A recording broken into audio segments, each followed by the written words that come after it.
हम दोनों बहन भाई पढ़ने के लिए पैसे की दिक्कत तो आती है सर फैमिली में। तो एक टाइम आया था, दिमाग में भी आया था, मैंने मामा जी के पास कॉल भी किया था। मैंने कहा मामा जी कोई जॉब देखिए 10-12 हज़ार रुपए की, ऐसे जिससे मैं टाइम मैनेजमेंट कर पाऊँ और अपना पढ़ भी सकूँ। इजी टू मॉडरेट रहते हैं, ना ज़्यादा टफ ना इजी, मतलब मॉडरेट रहता है उसका पैटर्न। और वही पैटर्न रहता है जो एग्जाम में आता है सर, क्योंकि मैंने मतलब एनालिसिस किया है इस चीज़ का, क्योंकि मैंने 30 क्वेश्चन 17 मिनट में राग अटेम्प्ट कर लिए थे।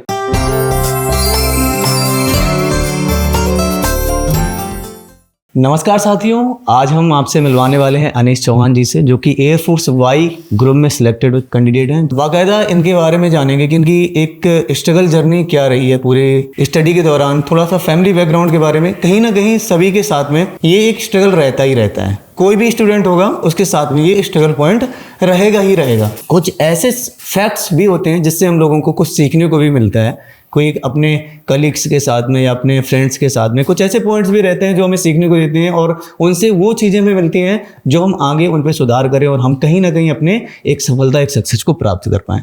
तो मिलते हैं अनीश जी, आपका बहुत बहुत स्वागत है। सबसे पहले आपको बहुत बहुत बधाई, आपने जो एयरफोर्स वाई ग्रुप में अपना नाम किया।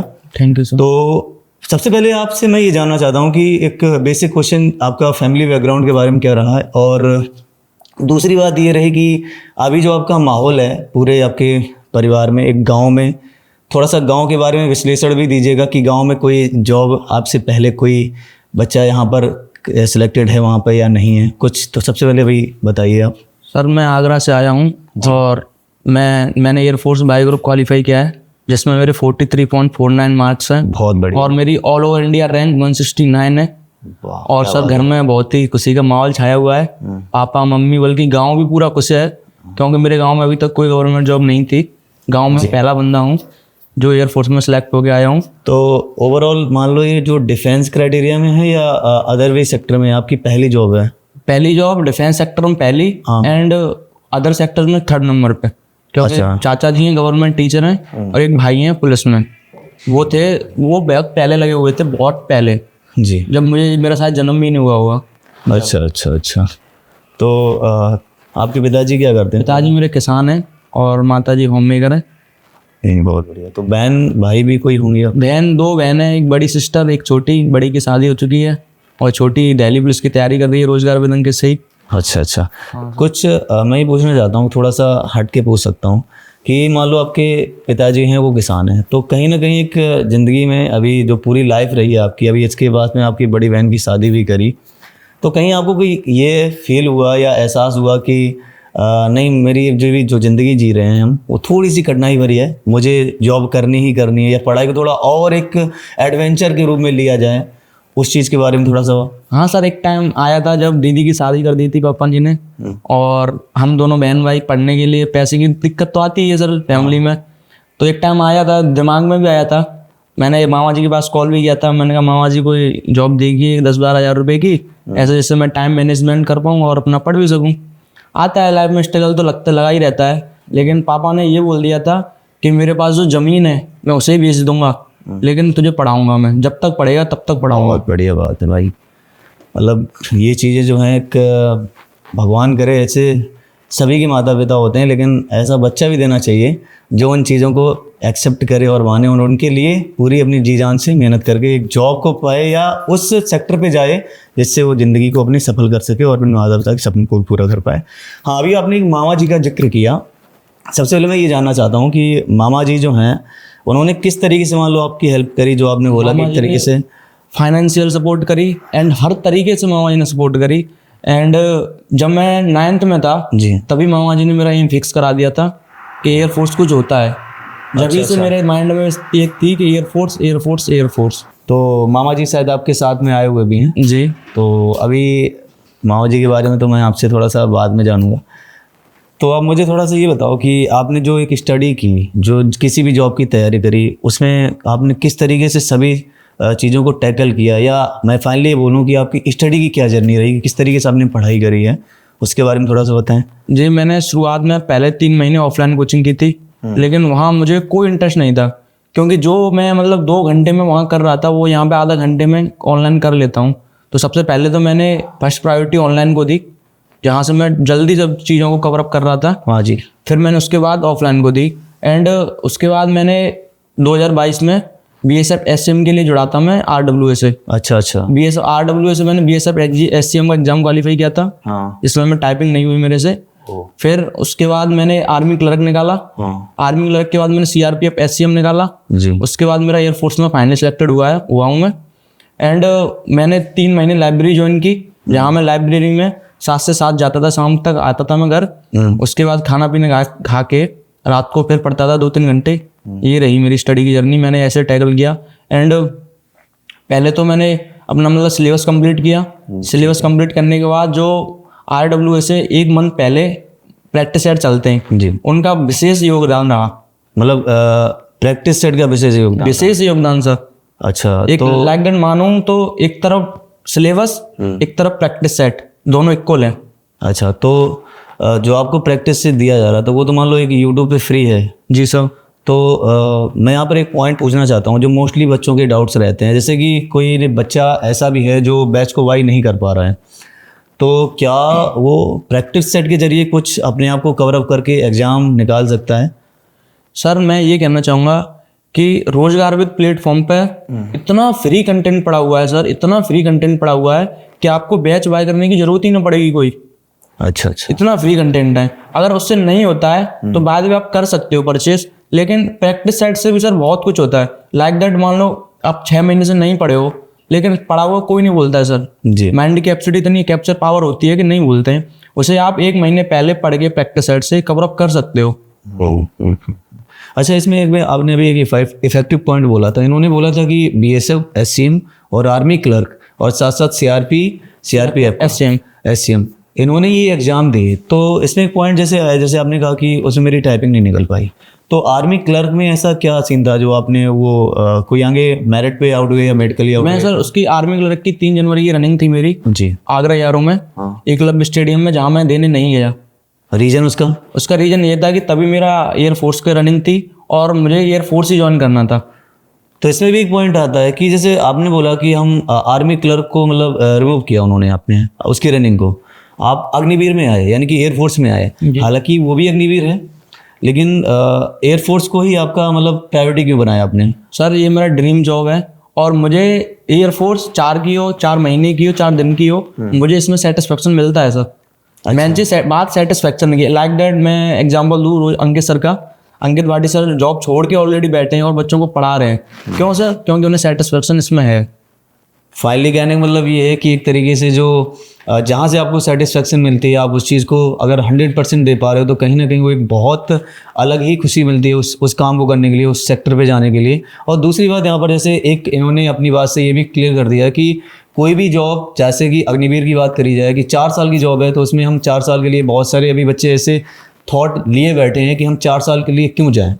दरअसल इनका मानना जो है कहीं ना कहीं इनकी सोच से एक चीज़ें और फ़र्क में ये डिफाइंड हो रही हैं कि अग्निवीर 4 साल के लिए जॉब तो जरूर है, लेकिन उसमें 25% में कहीं ना कहीं अपना नाम दोबारा से एंटर करने की कोशिश कर रहे हैं। ये इनका सोच है। तभी तो उन्होंने बोला कि नहीं, वो 2 दिन की हो, 4 दिन की हो, 2 महीने की भी हो, तब भी मैं उसी में जाऊँगा। क्यों? क्योंकि वहाँ पर इनको सेटिस्फेक्शन मिल रहा है।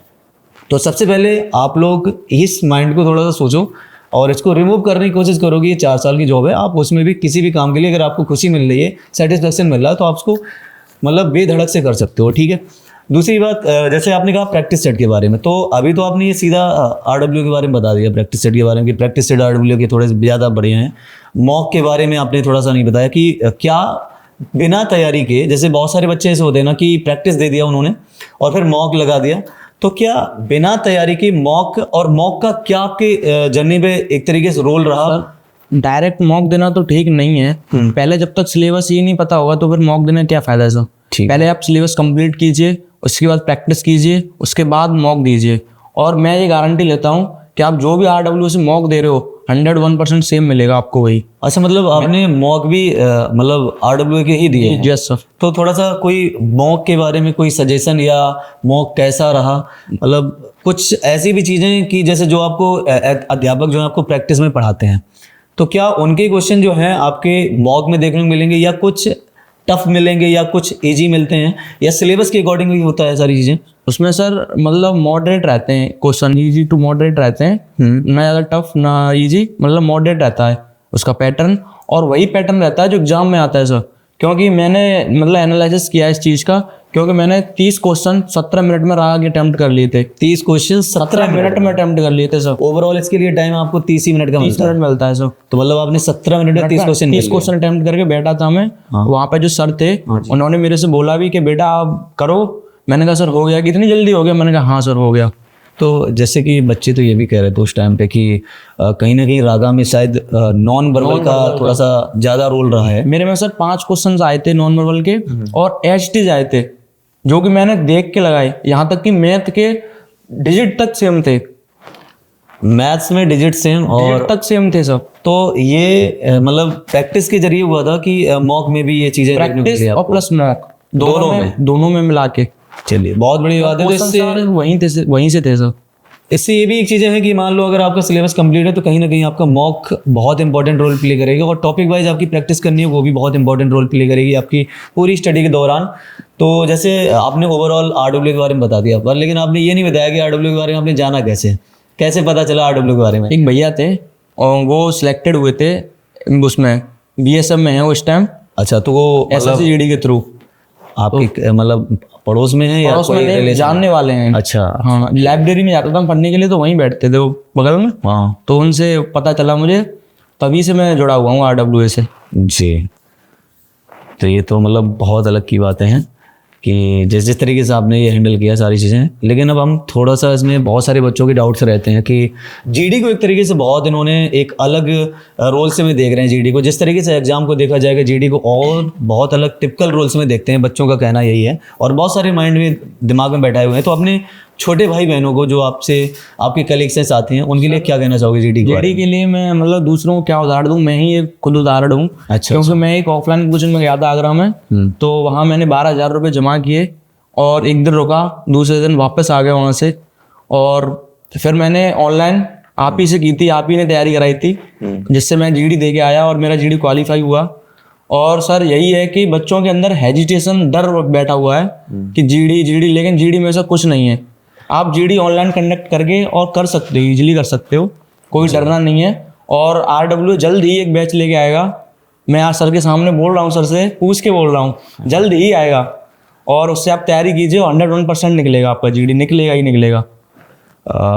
जिस तरीके से जैसे, तो थोड़ा इसमें और एक रोल बताओ, अगर हालांकि ओपन ना करना है इन चीज़ों को कोई परफेक्टली, मैं इतना बस केवल जानना चाहता हूँ जैसे जीडी सेशन के दौरान आप जब वहाँ पे बैठते हो तो बहुत सारे बच्चों के मन में डाउट रहता है कि वहाँ पर कैसा क्या हो रहा होगा। हालांकि मैंने यहाँ पे ऑफलाइन में ऑलरेडी वो एक एटमॉस्फेयर क्रिएट करके दिया था बच्चों को, लेकिन कहीं ना कहीं वो उन बच्चों से जानना चाहता है जो एक्सपीरियंस होल्डर है उस चीज़ों को। तो थोड़ा सा मुझे ये बताओ कि जो जीडी सेशन होता है कम्प्लीटली, वहाँ पर आपको क्या एक्सपीरियंस करने को मिला, आपके एसेसर के द्वारा क्या आपको वहाँ पर सीखने को मिला, किस तरीके से उन्होंने उन चीज़ों को देखा, किस तरीके से आपने पार्टिसिपेट किया डिस्कशन के टाइम या आर्टिकल लिखने के समय, उस टाइम को थोड़ा सा?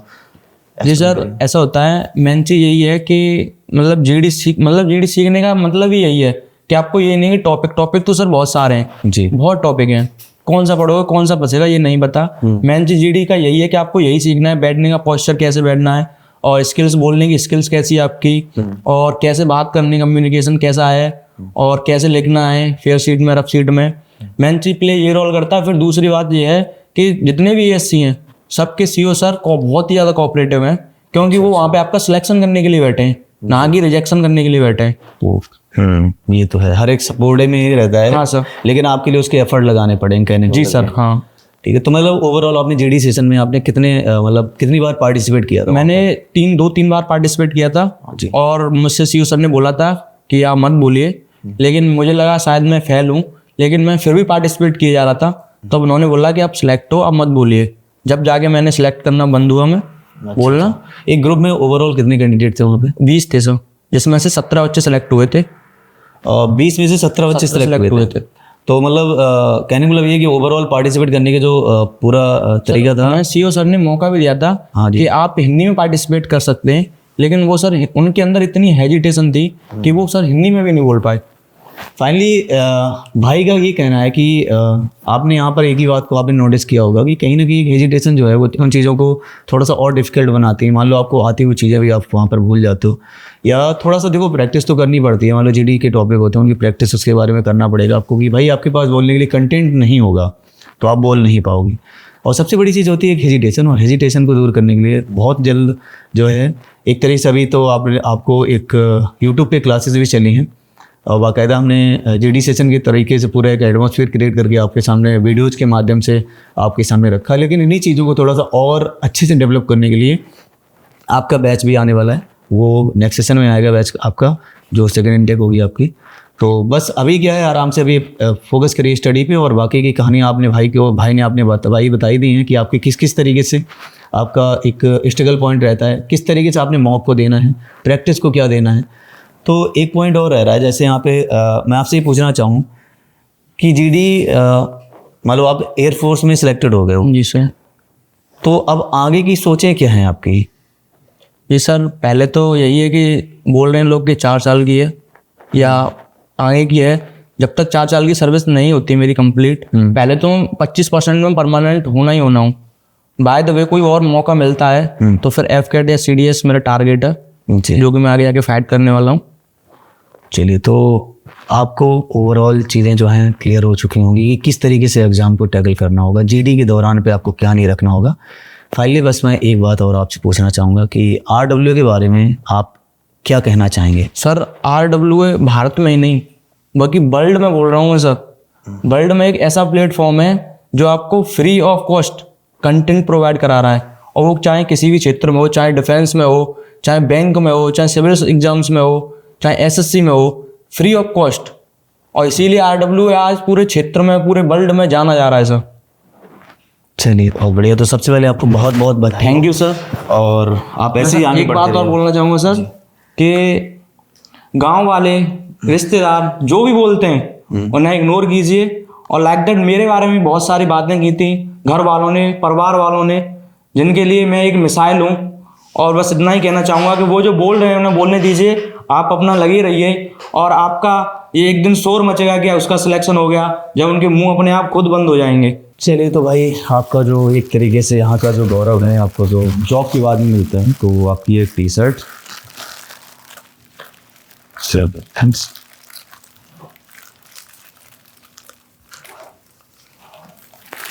चलिए, स्वागत सर।